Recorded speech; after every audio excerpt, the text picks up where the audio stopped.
After my grandfather's funeral, he left me his broken watch, the only thing in his will with my name on it.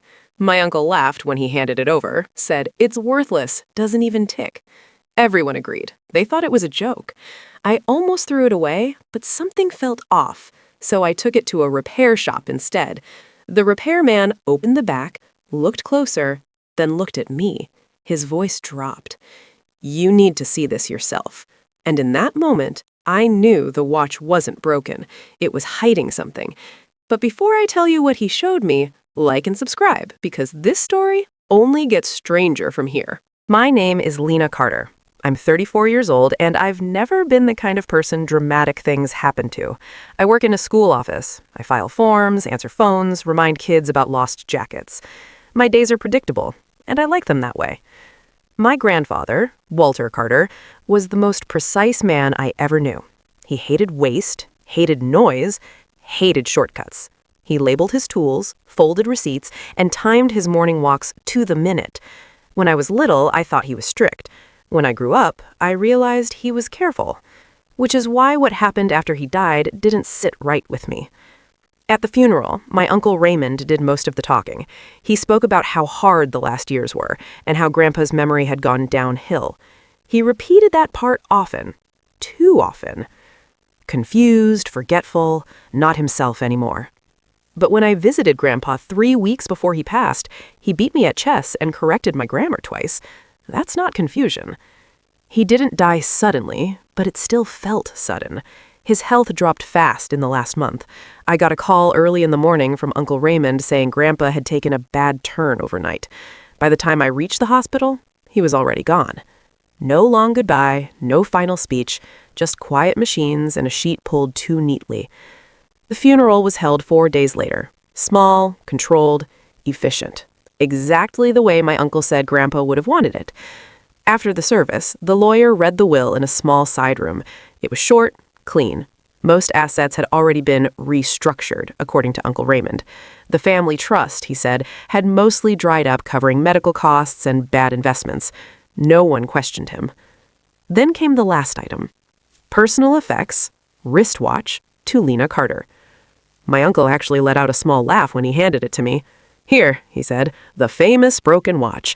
He refused to throw it out. "Guess now it's your problem." A few people smiled like that was charming. It didn't feel charming. It felt rushed. At home, I set the watch on my kitchen table and stared at it while my tea cooled. Scratched glass, worn strap, the hands frozen at 11:42. I tried winding it. Nothing. Still, I didn't feel like putting it away. Something about it didn't match the story everyone was telling about him. A careful man doesn't keep a useless object for years without reason. The next day at work, I mentioned it to my coworker Nina. "Sentimental things matter," she said, "even broken ones." After my shift, I drove straight to the repair shop near the bus station, the small one with clocks in the window and faded gold lettering on the door. I almost didn't go in. I told myself it was pointless, but I went anyway. The man behind the counter handled the watch differently than my uncle had. Gently, respectfully, like it had weight. He opened the back casing under a bright light. At first, his face showed nothing.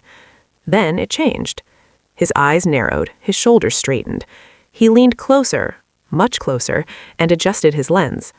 That's when he stood up, walked to the front door, and quietly flipped the shop sign from open to closed. When he came back, his voice was lower.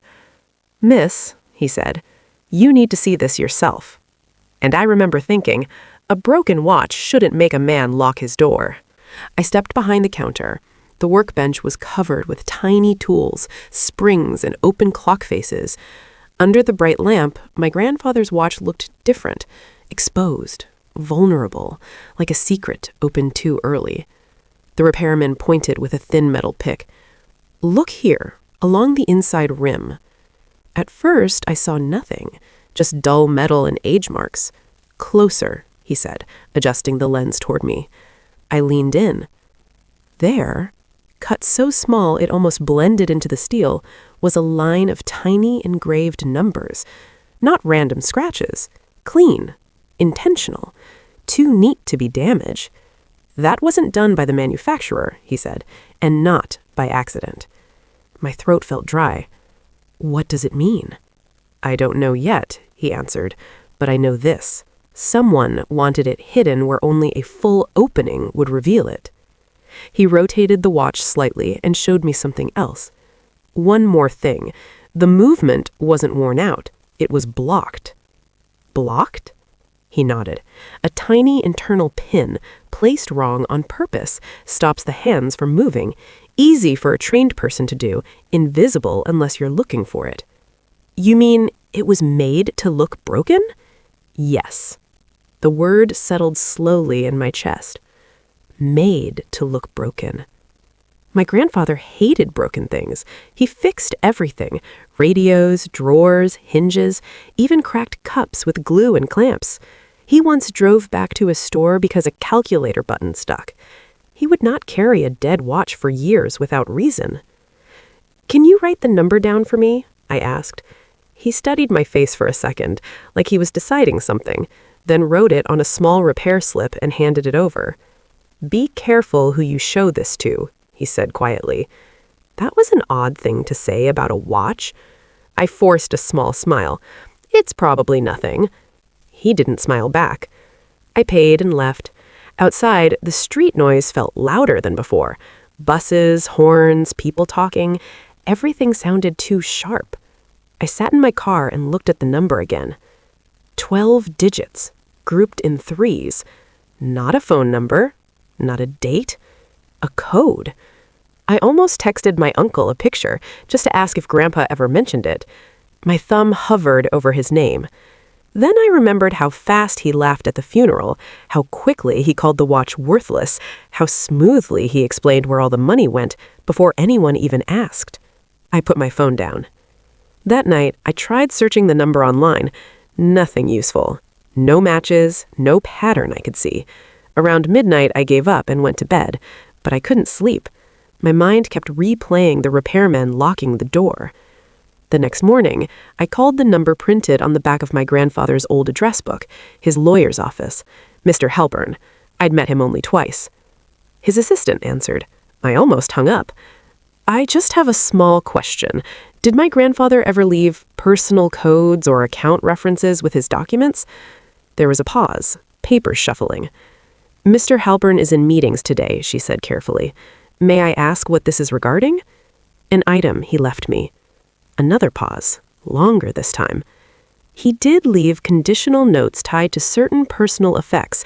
If you believe you found something unusual, he would want you to schedule an appointment, in person. My pulse ticked up. When is the soonest? Tomorrow morning. After I hung up, my phone buzzed almost immediately. Uncle Raymond. I stared at the screen until it stopped, then started again. I answered. Lena, he said warmly, too warmly. Quick question. Did you happen to take any documents or items from your grandfather's study? Papers, notebooks, anything like that? No, I said slowly. Just the watch. He chuckled. Ah, the famous broken watch. Yes? Well, if you decide to toss it, let me know. Antique parts can sometimes be sold in batches. No reason to waste it. I'll keep that in mind, I said. We hung up. I looked down at the folded paper with the tiny engraved number. Something told me, very clearly, he did not want me to keep that watch. And now I wanted to know why. The rest of that day moved slowly, like everything was waiting on the same answer I was. I went to work, answered calls, signed delivery slips, but my focus kept slipping back to the folded paper in my pocket with the tiny engraved number. I checked the time again and again, not because I was busy, because I wanted the day to end. That night, I took the watch out and set it on my table. I studied it like it might react if I stared long enough. The frozen hands, the worn strap, the scratched glass. It looked harmless, but it didn't feel harmless anymore. I didn't call my uncle back. The next morning, I arrived at Mr. Halpern's office 10 minutes early. His building was old but clean. Quiet hallway, soft lights, the kind of place where voices stay low even when no one asks them to. He greeted me himself this time. Lena, he said gently, I was hoping you'd come. That sentence hit me first. hoping. We sat across from each other, no small talk. He folded his hands and waited, like he already knew I had something specific. I found something inside the watch, a hidden engraving, a number. His expression didn't change, but his eyes sharpened. May I see it? I handed him the paper. He read it once, then again. Without a word, he stood, walked to his door and closed it fully. Not halfway. Fully. My stomach tightened. This was the second professional in 2 days who felt the need to close a door before continuing. Mr. Halpern returned to his desk and opened a locked drawer with my name written on it in my grandfather's handwriting. I knew it instantly. He wrote block letters like he was labeling tools. He instructed me to give you this only if you came here asking about the watch specifically, not before. My fingers went cold when I took it. When did he leave this? 8 months ago. 8 months. That meant this wasn't a last-minute decision. This was planned. I opened the envelope carefully. Inside was a single folded page. Not a long letter, just short lines, direct, precise. Lena, if you're holding this, you opened the watch. Good. Do not discuss it with Raymond. The number links to records, not money. Records first. Truth before comfort. Grandpa. I read it twice. Records? I said quietly. Mr. Halpern nodded once. Your grandfather believed documentation matters more than accusations. He said proof should speak for him. Proof of what? I didn't ask out loud. I wasn't sure I wanted the answer yet. Mr. Halpern turned his monitor slightly and typed in the number, not into a search engine, into a secure client portal site, login screen, institutional, plain. It's a vault index, he said. Private record storage. Very old system, mostly used by auditors and estate investigators. My heartbeat picked up. He entered a secondary key from his files, apparently left by my grandfather, and the page opened. A list appeared. Folders, dates, file names, years of them. Transaction logs, signature comparisons, transfer trails, account mirrors. I didn't understand every term, but I understood the pattern. This was not casual record-keeping. This was tracking. My mouth felt dry. What am I looking at? Mr. Halpern answered carefully. You're looking at something your grandfather built slowly in case no one believed him later. Believed him about what? Before he could answer, my phone buzzed on the desk. Uncle Raymond. Again. I declined the call. Mr. Halpern noticed. He didn't comment, but he did close the vault window and lock his screen. From this moment on, I recommend 2 things. Don't mention the watch, and don't share that you came here. That wasn't legal advice tone. That was protective tone. For how long? I asked. Until we understand what your grandfather was preparing you to see. I looked down at the watch in my hand. For years it didn't move. Now everything was. Mr. Halpern reopened the vault page, and this time turned the screen fully toward me. I'm going to show you only the structure first, he said, not conclusions. Your grandfather believed people should reach those themselves. Folders were sorted by year. Inside each year were more folders with simple labels: money moves, signatures, approvals, canceled actions. Every file had a date and a short note next to it. This is money tracking, I said. Yes, Mr. Halpern replied. Your grandfather tracked it himself. Only his accounts? His and any account connected to them. He opened one file. A scanned paper showed up on the screen. 2 signatures were placed side by side. One said real, one said doubtful. I didn't need any training to see it. One signature looked shaky and uneven, like how Grandpa's writing looked lately. The other was smooth and steady, too steady. He believed someone copied his signature, Mr. Halpern said softly. He didn't argue about it. He saved proof. My chest tightened. Who was allowed to sign for him? Instead of answering, he opened another file. This one showed a simple money path chart, lines showing where money moved from one account to another. Small amounts at first, then bigger ones, then regular chunks. Step by step. Not random spending, not medical emergencies. Planned moves. He told me if he accused the wrong person too early, the proof might vanish, so he copied everything quietly. Copied from where? I asked. Bank reports, account access records, approval forms. Then I saw a name listed under Account Manager Access. Raymond Carter. My uncle. My eyes burned, but I didn't cry. It felt more like pressure than sadness, like the air had gotten heavier. Take this slowly, Mr. Halpern said gently. Proof comes before judgment, but repeated patterns usually mean something. I nodded. I could almost hear Grandpa's voice in my head. Patterns show truth. Words can lie. Why didn't he go straight to the police? I asked. He tried talking to people first. Twice. Both times he was told he was mixing things up and remembering wrong. After that, he stopped arguing and started collecting proof instead. That sounded exactly like him. What do we do next? I asked. We keep opening the records. We spent the next hour looking through summaries, not every paper, just enough to see what was happening. Many money moves were labeled as corrections or expense fixes. Some payments had no bills attached. Some fees were sent to a small management company I didn't recognize. But I did recognize the address listed next to it. It was my uncle's office building. My phone buzzed again on the desk. This time, a text. Raymond, why are you talking to Dad's lawyer? I stared at it. My stomach dropped. I never told him I was here, I said quietly. Mr. Halpern didn't look surprised. People who manage money often monitor motion around it. That sounds like paranoia. That sounds like experience, he replied. Another text came. Call me, now. Then another. This is about paperwork mistakes. Don't make it bigger than it is. Paperwork mistakes. I showed the messages to Mr. Halpern. He read them once and nodded slowly. Pressure language. Minimize early, control the frame. What should I reply? Nothing. We closed the vault system and he printed a short access confirmation sheet.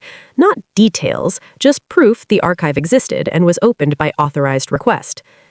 Take this, he said. Keep it separate from the watch. Am I in danger? I asked, and surprised myself by asking it calmly. In my opinion, he said, choosing words carefully, you are inconvenient to someone now. That's different from danger, but treat it seriously. When I stepped outside, the air felt colder than when I entered. My phone rang again. I answered this time. My uncle didn't say hello. What did he show you? He asked. Who? Don't play games, Lena. I kept my voice level. Just old paperwork. Silence. Then a softer tone. You know your grandfather got confused near the end. He saved duplicate records, misread normal transfers. It happens. I said nothing. You're not digging into that nonsense, are you? He pressed. I looked at the watch in my palm. Yes, I said quietly. He hung up without another word, and for the first time since the funeral, he sounded worried. That told me more than any document had. I sat in my car for a full minute, engine off, hands still. My grandfather used to say, when the calm one panics, you're close to the truth. I went straight back inside Mr. Halpern's office. He knows, I said. Mr. Halpern didn't look surprised. He suspected you might find something. Yes, and now he's pushing it down. Good, he said calmly. I blinked. Good? Pressure creates mistakes. He picked up his phone and made a short call. Not dramatic, not secretive, just direct. He spoke to someone in what he called a financial oversight unit. He didn't accuse anyone. He simply said records existed and needed formal review. This starts the safe way, he told me after hanging up. No confrontation, no warning, just process. The next 3 days were strangely normal on the outside. I went to work, filed attendance sheets, answered routine calls, but underneath, everything felt different, like I knew the floorboards were loose and no one else did. My uncle stopped calling. That silence was louder than his pressure. On the fourth morning, Mr. Halpern called. "They've opened the records officially," he said, "and they moved fast." "How fast?" "Fast enough that your uncle didn't expect it." By afternoon, the full picture came together. The small management company receiving those consulting fees was owned completely by my uncle. Same address, same control, different name. For years, money had been moved there in small pieces and labeled as corrections and service costs. Not one big theft, hundreds of small ones. That's why no one noticed, except my grandfather. The review team pulled email records, approval forms, and login history. The signatures didn't match, the timing didn't match, the explanations didn't match. Within 2 weeks, my uncle was formally charged with financial fraud and forged authorization. His business accounts were frozen, his company license was suspended. Clients pulled out almost immediately once the case became public record. Quiet reputation gone in days.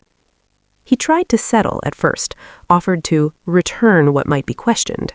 That was the phrase his lawyer used. The answer was no.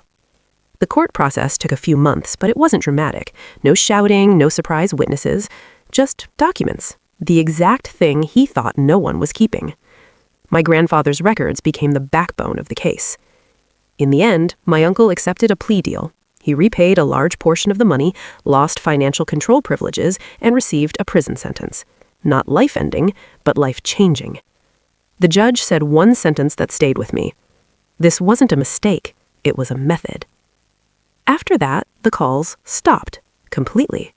No more pressure, no more warm, fake concern, just silence. A week later, I returned to the repair shop. The watchmaker looked up as I entered. "I wondered if I'd see you again," he said. "You fixed more than a watch," I told him. He smiled slightly. "I only opened it. Someone else prepared it." He repaired the movement properly this time. When he handed it back, the second hand was ticking, smooth and steady. Alive. That night at home, I opened the watch one more time, just to look. Inside the back cover, beneath the code, I noticed something I hadn't seen before, faint because of the light angle. Tiny letters, not numbers. 3 words. Time shows truth. That was him. No drama, no speeches, just a quiet sentence that wins in the end. Months later, the recovered funds were restored to the family trust under court supervision. Not headlines, not scandal TV, just correction. My uncle sent one message through his lawyer saying I misunderstood everything. I didn't reply. Some answers don't deserve conversation, only records. I wear the watch now, every day. It keeps perfect time. Not because it's expensive, it isn't. Not because it's pretty, it's worn. But because it reminds me of who my grandfather really was. Not forgetful, not confused, not weak. Patient, careful, and always one step ahead.